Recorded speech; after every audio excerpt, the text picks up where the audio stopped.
Hello అందరికీ, ఇప్పుడైతే నేను మీకు ఓ మంచి రెసిపీ చూపిస్తాను. గోంగూర పప్పు చూపిస్తాను. ఇప్పుడు చూసేయండి. గోంగూర కూడా మంచిగా కడిగి పెట్టుకున్నాను. ఇప్పుడైతే స్టార్ట్ చేసేద్దాం. ముందుగా కుక్కర్ తీసుకున్నాను. కుక్కర్ ఇంకా స్టవ్ ఆన్ చేయలేదు. ఇంకా కుక్కర్లోకి అయితే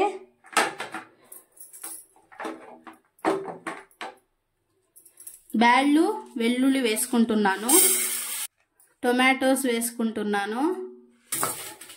ఎక్కువ వేసుకోకండి, పులుపు వచ్చేస్తుంది. పచ్చిమిర్చి, చింతపండు, జీలకర్ర, పసుపు తీసి పెట్టుకున్నాను. మెయిన్ కావాల్సిన ఐటమ్ గోంగూర ఇప్పుడు ఇందులో వేసేస్తా.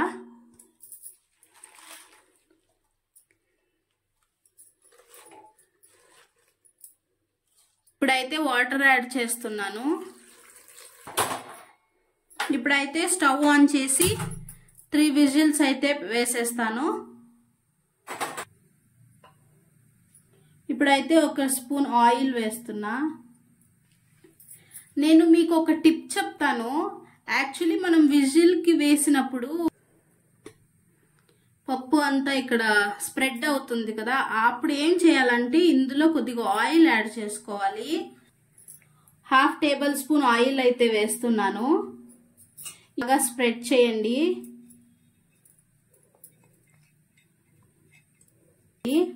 ఇప్పుడైతే ఇది స్ప్రెడ్ చేసిన ఆయిల్ని విజిల్ వేసేస్తున్నాను.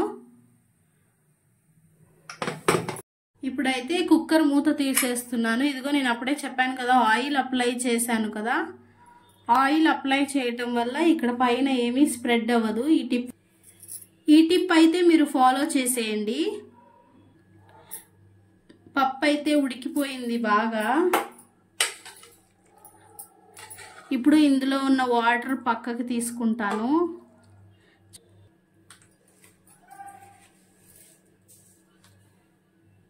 ఇప్పుడైతే సాల్ట్ వేసి పప్పు రాముకుంటాను. ఇప్పుడు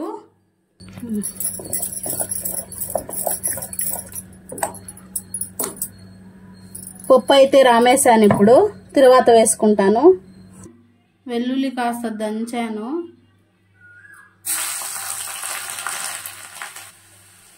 ఎండుమిర్చి, జీరా, ఆవాలు, కరివేపాకు. ఇప్పుడు ఈ తర్వాత దీంట్లో వేసేయడమే.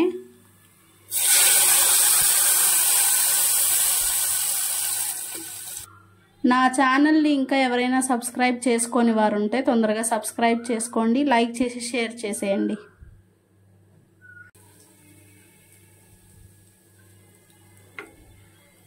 గోంగూర పప్పు అయితే రెడీ అయిపోయింది. అన్నం